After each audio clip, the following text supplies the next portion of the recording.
E aí, bora falar de um conceito financeiro que vira e mexe aparece por aí: o leasing, ou como também é chamado, arrendamento mercantil. Todo mundo já deve ter ouvido esse termo, mas a grande questão é: quando que ele é realmente a melhor jogada? Vamos entender isso juntos? Pois é, quem nunca passou por uma situação assim, seja na vida pessoal ou nos negócios? De repente surge a necessidade de algo caro, um carro novo talvez, ou aquele equipamento que a empresa precisa para ontem, mas simplesmente não tem aquele dinheirão para comprar à vista. E essa é a pergunta que não quer calar. Como é que se resolve essa necessidade imediata, sem acabar com o capital de giro ou, sei lá, ter que esperar anos juntando grana? É exatamente para resolver esse dilema que o leasing foi criado. Então vamos mergulhar fundo e entender como essa ferramenta funciona. Como é que ela resolve essa briga entre a necessidade de ter acesso a alguma coisa e o custo altíssimo de comprar essa coisa? A definição é o pulo do gato aqui. Pense no leasing como um aluguel de longo prazo. O ponto mais importante é este: paga-se pelo direito de usar o bem, não para ser dono dele. A propriedade, de fato, continua sendo da empresa de leasing. O processo, na prática, é bem direto. Primeiro, claro, as duas partes sentam e assinam um contrato com todos os detalhes. Depois começam os pagamentos, geralmente mensais. Durante todo esse período, o bem está lá sendo usado. E no final, como a gente vai ver, abre-se algumas portas, algumas opções.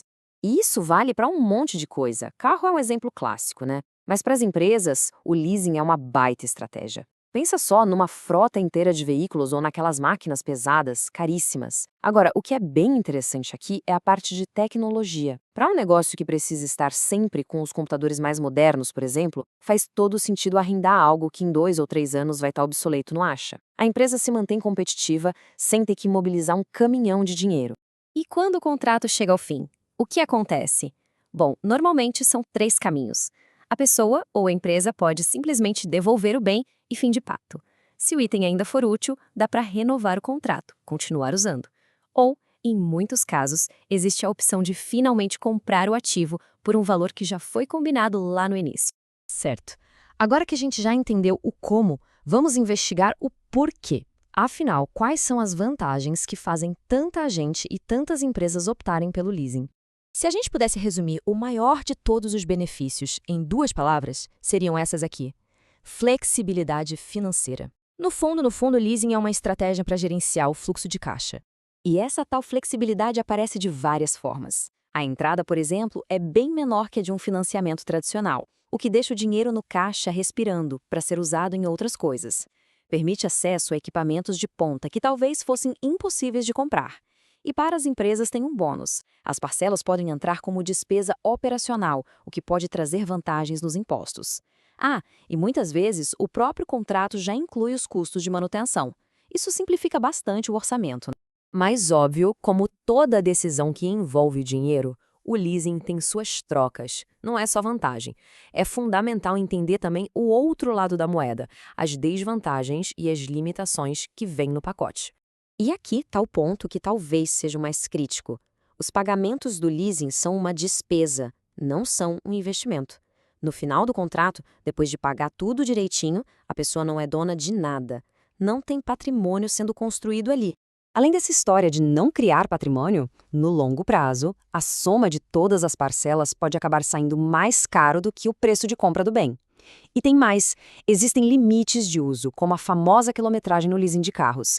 E geralmente não se pode fazer modificações no bem. E se precisar sair do contrato antes do tempo? Aí é bom se preparar porque as multas costumam ser bem salgadas. Esse slide aqui resume a disputa de um jeito genial.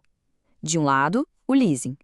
Desembolso inicial baixo, mas sem propriedade e com um monte de regras. Do outro, a compra. O custo para começar é alto, mas o bem é seu para fazer o que quiser com ele e ele vira parte do patrimônio. Então, no final das contas, tudo se resume a uma escolha.